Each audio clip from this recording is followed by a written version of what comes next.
Jetsunma Tenzin Palmo, and originally I was from England, but I came to India in the early 1960s and basically have been here ever since. Right now this is being filmed in the Dönjügatsaling Nunnery, which was founded in the year 2000 and is for girls from the Himalayan regions in order to help them with studies and practice and all the kind of training which they need to be good nuns and to really embody the Dharma. And the second question is, what is meditation and why people do it? Well, meditation, of course, is a very wide term and it encompasses many, many things. Ultimately, it is in order for us to recognize the true nature of our mind or our consciousness, and that we are not the small sense of ego and self that we normally identify ourselves with. But in order to open up to a much deeper and more profound level of awareness, we need to go by stages. So first we need to tame what is called our monkey mind, which means our ordinary chattering, conceptual thinking mind and all the feelings which go on along with that, and by which we are normally swept along without any control. So the first thing is to quieten down and pacify the monkey so that the monkey is happy to be trained, and eventually through the training it becomes transformed and then eventually transcended. How to start practicing meditation? Well, in Buddhism, normally we start with something very basic, which we all have, which is our breathing. Because our breath, we are breathing continually. Normally, we're not very conscious of that, but we can immediately become aware if we put our attention to it. And the breath is a useful object because also we cannot breathe in the past, we cannot breathe in the future, we can only breathe now. So if we are conscious, aware of the breath as it goes in and as it goes out, then at that moment, if we're not thinking about it, but just knowing it, we are present. And normally we find it very difficult to remain in the present moment, in now. We are always caught up in the past or in the future, or else conceptually just running around giving our opinions of the now, but never actually experiencing it.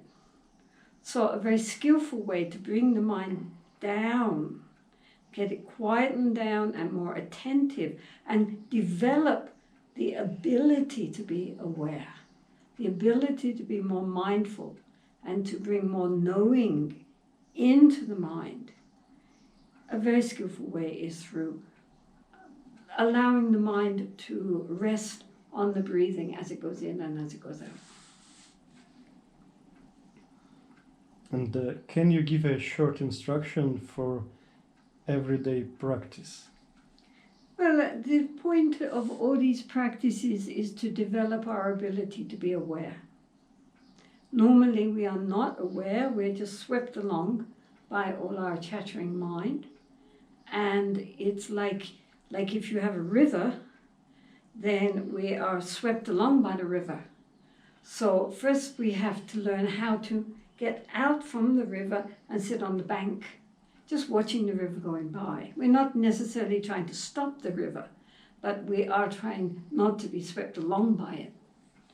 So this is why the basic practice, sitting nicely with the back straight, the eyes cast down, and just bringing the attention to the breath as it comes in and as it goes out, normally through the nostrils, and just knowing it without getting too tight, too tense, leaving the mind relaxed, just holding the attention without focusing tightly.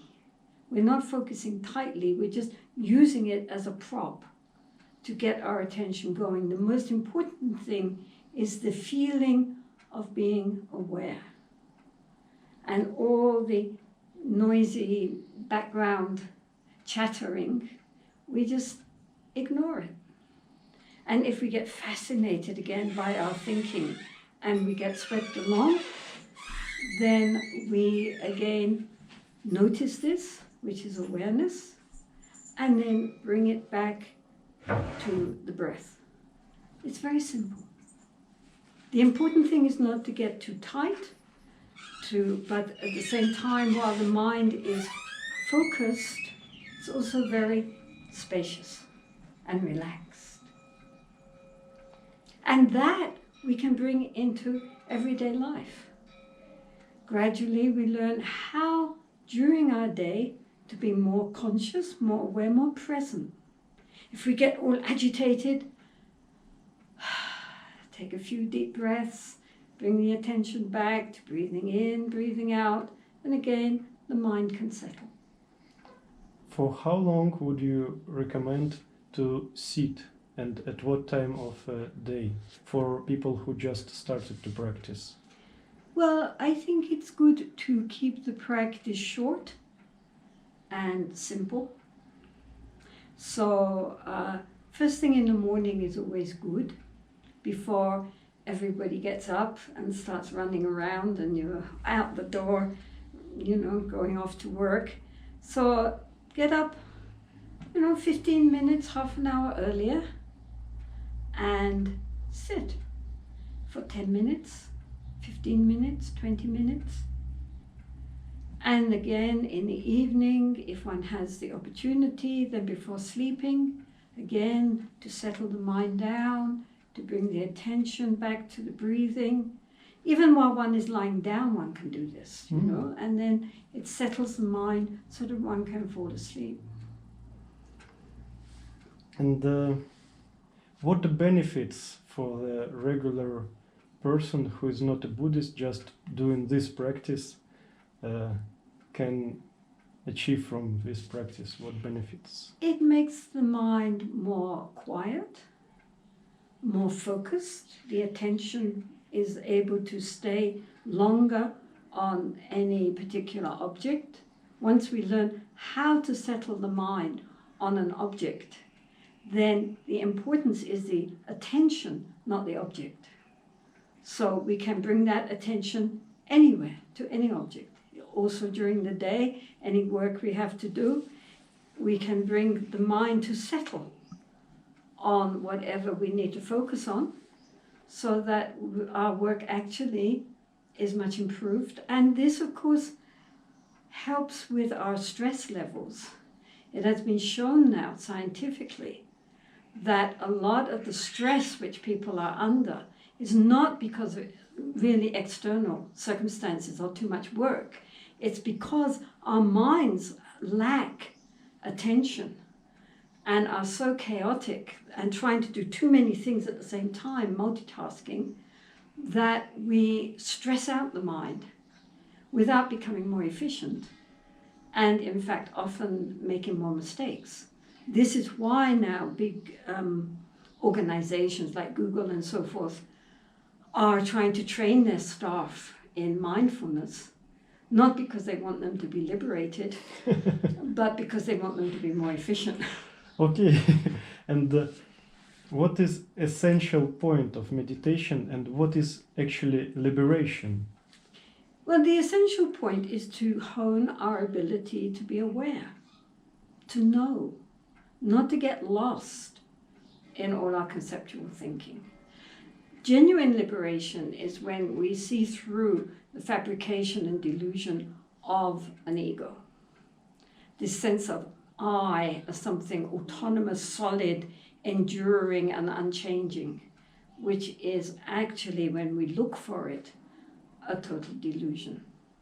Once that melts away and we no longer fabricate this identity with our monkey mind, then our anger and greed and pride and jealousy and fears and so forth, they have nothing to hold on to, so they naturally dissolve. Then the mind is free. Is it really possible for everybody? If everybody practiced properly, then of course we all have the potential. It's not that we are trying to fabricate something which does not already exist. We all have primordial pure awareness. Our consciousness ultimately is completely pure. But the problem is that it's clouded over by all our conceptual thinking and our obsession with me and mine. Once that begins to dissolve, like thick clouds in the sky, once they begin to dissolve, we see the sky. It's not that we've made the sky. The sky is always there. There could be no clouds if it were not for the sky. Clouds come from the sky, they go back again. Our thinking and emotions arise from this primordial state and sink back in it again. But we only see them, we don't see the actual pure, transparent nature of the mind, which is not only empty in the sense it's ungraspable and unseeable, but it's also clear, luminous, cognizant. It knows. We know. But normally we are not conscious of being conscious. So this is what meditation is fundamentally all about. It's to introduce us to the nature of our mind. And nowadays there are maybe many teachings about consciousness, knowing the consciousness. Mm-hmm. But why do you choose Buddhism, or how do you see the Buddhism is somehow helps the process of consciousness, seeing the consciousness? The point is that Buddhism is a very complete path. It's not just consciousness seeing consciousness. It's ethics. It's development of the heart. It's developing compassion, loving kindness, and all the good qualities, the patience, the generosity of the heart. And living a life which is totally non-harming and lived not for the sake of one's own liberation, but in order to be of real benefit for others. So when I first came to the Buddha Dharma when I was a teenager, the thing which struck me immediately was how completely the Buddha had laid out a path from our state of delusion to the state of complete awakening. I was so grateful for that. It encompasses not just our mind, but our body and our speech and our being in this world. For the sake of others, not just purely for the sake of oneself, by any means. Whale flying in the sky. What is his thoughts? What? Whale flying in the sky. A whale? What? Yes. Flying in the sky? Yes. Do whales fly? What is his thoughts? What? That's a question from one person who watches my programs. He knows that I will make interview from you. He asked, whale flying in the sky. What is his thoughts? But whales don't fly. Okay, I think he's kind of Zen person. It's kind of Zen question. I think it would depend on the whale. Different whales might have different thoughts. I mean, if you were flying in the sky and someone else was flying in the sky, you might have very different ideas. Just as like when you do paragliding, right? Different people respond to it. Some people with fear, some people with joy, some people with boredom. Depends on the person, not the action. And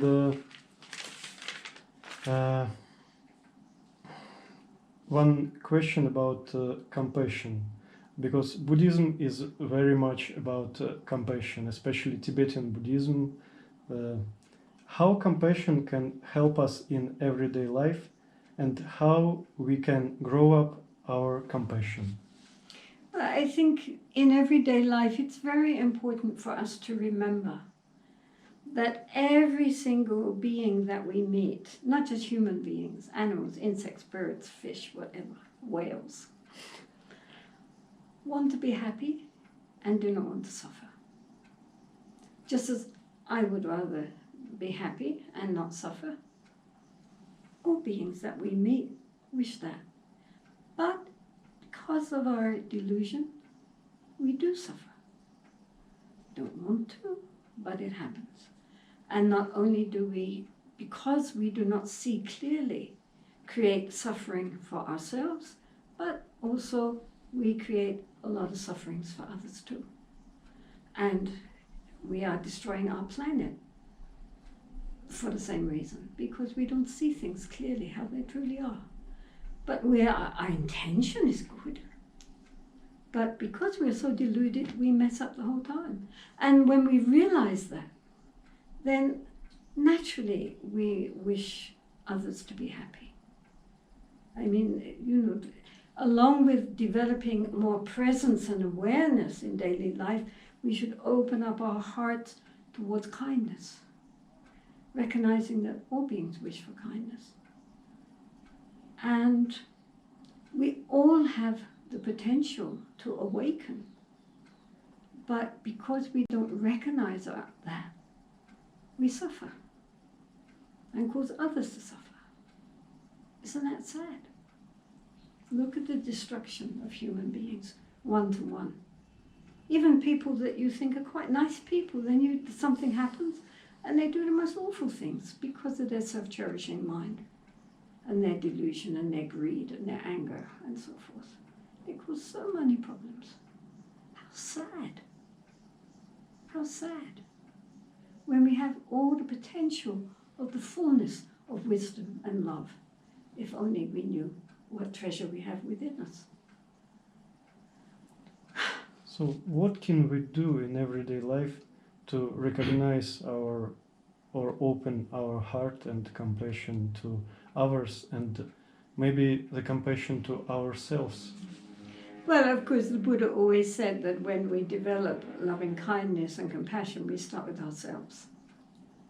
Because if we are not friends with ourselves and we don't forgive ourselves, then we are likewise going to have problems with other people. A lot of the anger which one might feel towards others is because inside there is a lot of conflict. If oneself was at peace within oneself, then it's easy to be at peace with others. So, therefore, the Buddha recommended that we should start with ourselves, giving ourselves kindness, making friends with ourselves. And, doesn't mean that we don't understand that we have problems which need to be resolved, but we're going to help ourselves to do that. We're going to encourage ourselves. We're going to believe in our ability to do that. A healthy sense of self is very important. Even though Buddhism is very anti-ego, with ego bashing, but nonetheless, it's understood that a healthy sense of self is essential. Who is going to walk the path? The little old ego is going to have to walk the path towards the dissolution of the ego, but there has to be a healthy, balanced, psychologically sane sense of self. And so that the Buddha recognized by saying you start by giving kindness and compassion to yourself, not to the nature of the mind. The nature of the mind doesn't need your compassion, but to our vulnerable sense of ego. We have to make it healthy, strong, confident, so it can walk the path. What do you think about modern psychology, which can help people to make their ego more healthy? I think it's a good thing for many people. Buddhist meditation is not psychology. And if one has real psychiatric problems, probably one should not meditate, because that can bring up all sorts of unresolved issues which one does not have the expertise to deal with. and can make the problem worse. So therefore, definitely, as I say, it's very important to have a healthy, well-balanced sense of self. And if psychiatry can help with that, then that's a good thing. Many of the most influential teachers in the West, and of course especially in America, but not only, are also qualified psychotherapists and psychologists, because there is that interest in the mind. Psychiatry and psychotherapy helps to get a well-balanced, confident sense of self, which is then going to take on meditation practices which will take it beyond the self.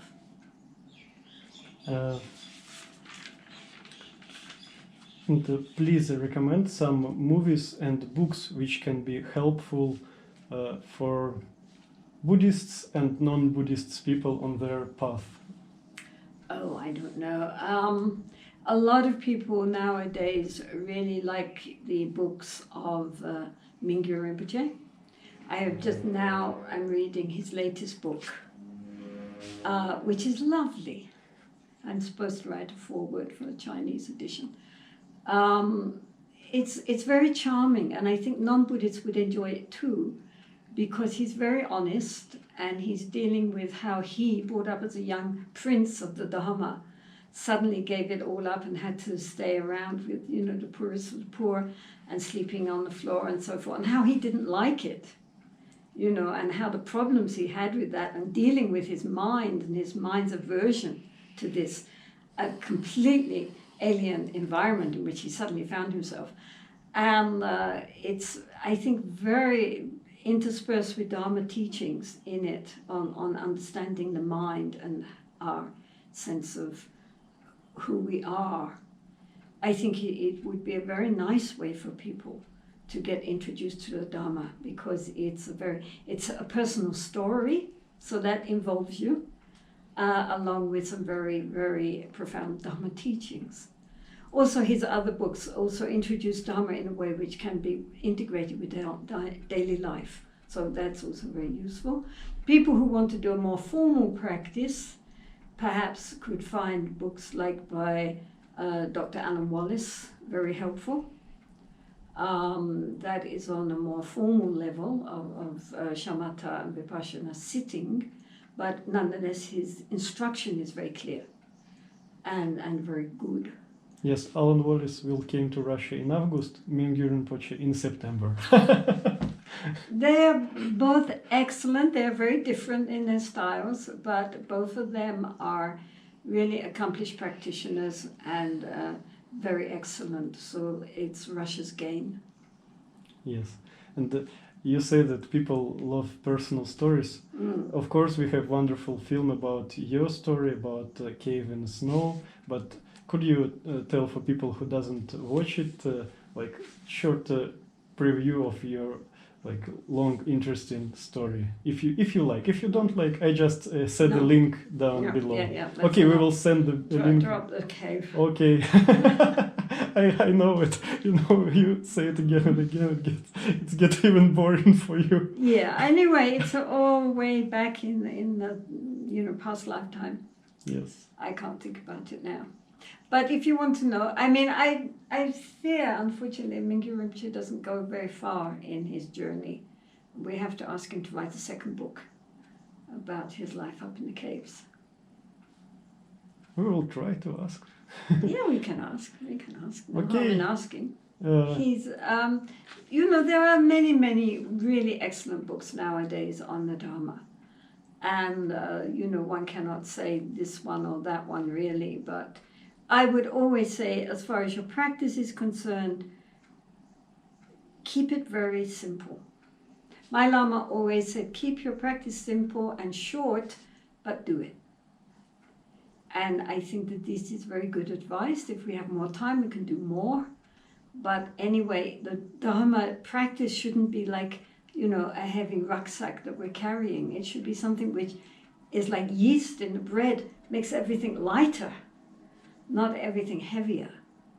So therefore we should be careful, especially in the Tibetan tradition, not to undertake too many commitments and to make our practice a joy so that we can transform our daily life into our Dharma practice. And how you feel today? Today, meaning right now? Like these days, how you feel running the monastery and living in this place and doing all you can for women's developing their mind as nuns and I mean, we're doing the best we can. I think running a nunnery is a lot easier than a monastery. The nuns are good. They are very devoted. They like studying, they like ritual, they like to practice. And it has been very validating that in the last 20 years, the rise of women in the Dharma, that now that nuns and others, lay women are much more highly educated than ever before, that the opportunities for them to practice and to study have become so vastly enhanced. So the Dharma is going through a new stage now. It really is, where women's voices are being finally heard. And you've done very much. We've all done a little bit, No, you know. We're all doing our little bit. That's about it. But every little bit counts, you know. As the Buddha said, drop by drop, the water pot is filled. And we're all putting in our little drops. Okay, you can say just a few words, something for Russian people, and we can finish now interview. Well, you know, Russia, of course, has a long tradition of Buddhist practice. And, you know, for some time this was suppressed, but now the opportunities again for freedom to practice and to appreciate whether one is you know, an actual card-carrying Buddhist or not, Buddhist techniques are very helpful for the mind. Buddhism has always been interested in the heart-mind, how to cultivate our intelligence and how to cultivate our emotions to make them really positive and helpful for all beings. And so the science of how to understand the mind has been something which has been carried on in a Buddhist tradition for over 2 millennia. And it doesn't require that one has to take on board all the rest of the dogma, because mind is just mind. And how to understand the mind, how to really transform the mind, is of essential importance in this day and age. Because a mind rampant, the monkey mind gone mad, will destroy this planet. So it's time to tame the monkey. Okay, it's time. Thank you very much.